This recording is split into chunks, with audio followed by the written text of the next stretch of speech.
کل قیامت کے دن سوال کیا جائے گا. اللہ وبرکاتہ.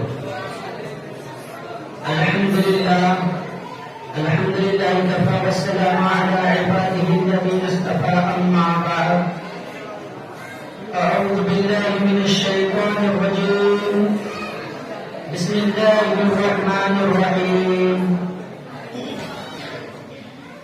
يا أيها الناس اتقوا ربكم الذي خلقكم من نفس واحدة وخلق منها زوجها وبث منهما رجالا كثيرا ونساء واتقوا الله الذي تساءلون به والأرحام إن الله كان عليكم رقيبا.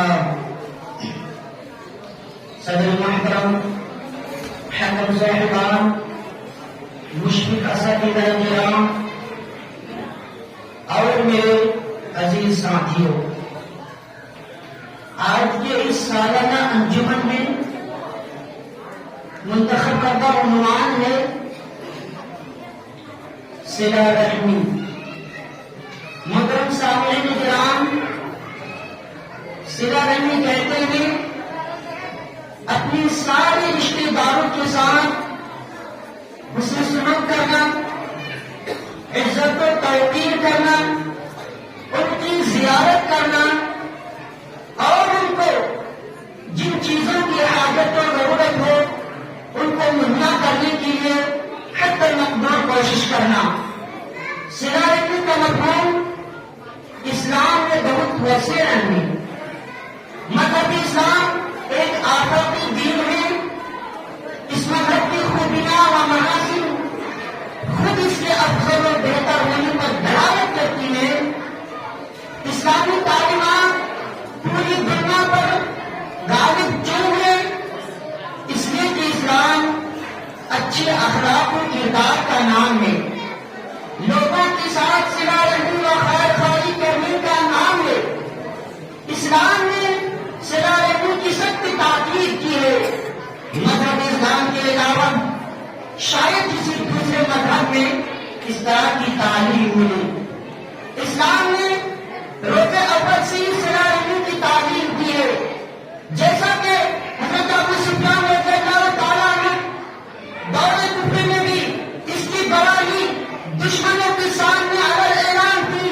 صحیح بخاری کی روایت ہے، حضرت ابو سفیان رضی اللہ تعالیٰ عنہ کہتے ہیں یأمرنا بالصلاۃ والزکاۃ والصلۃ والعفاف، وہ ہمیں نماز، روزہ، زکات، صلہ رحمی اور پاک دامنی کی تعلیم دیتے ہیں.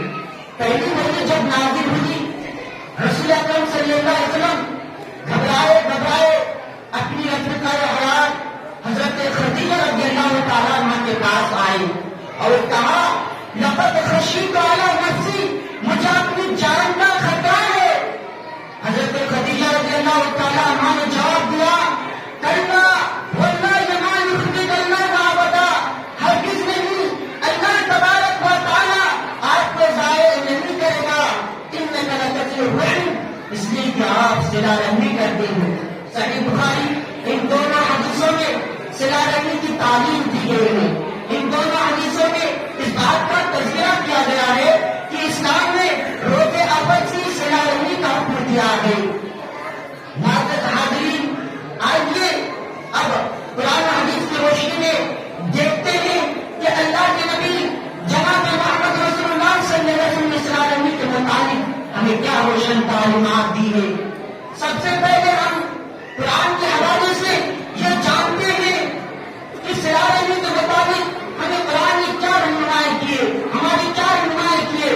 سورہ نساء کی پہلی آیت جسے ہر خطیب اپنے ہر خطبہ میں پڑھتا ہے، یا ایھا الناس اتقوا ربکم الذی خلقکم من نفس واحدہ وخلق منها زوجها وبث منهما رجالا كثيرا ونساء واتقوا الله الذي تساءلون به والارحام ان الله كان عليكم رقيبا.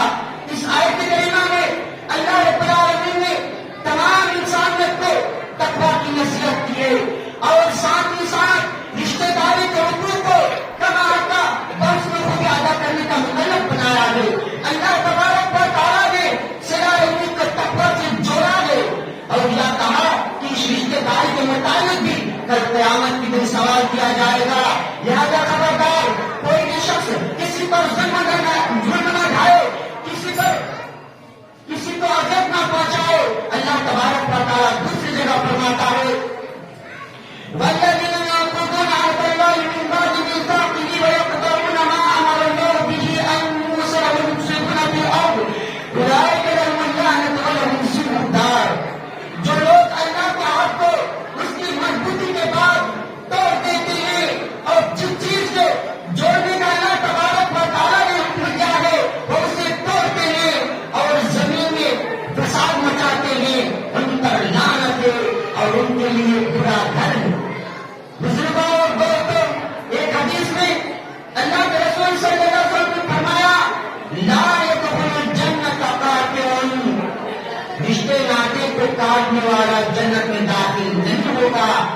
لہذا ہماری ذمہ داری بنتی ہے کہ ہم شریعت اسلامیہ کے ضابطوں کو ملحوظ رکھے، اپنے اندر سنجیدگی پیدا کرے، اپنا آخر میں اللہ تبارک و تعالیٰ سے دعا ہے کہ اللہ تبارک و تعالیٰ ان تمام مسلمانوں کو ایک دوسرے سے محبت کرنے کی توفیق دے۔ آمین۔ وآخر دعوانا الحمدللہ رب العالمین۔ السلام علیکم ورحمۃ اللہ وبرکاتہ۔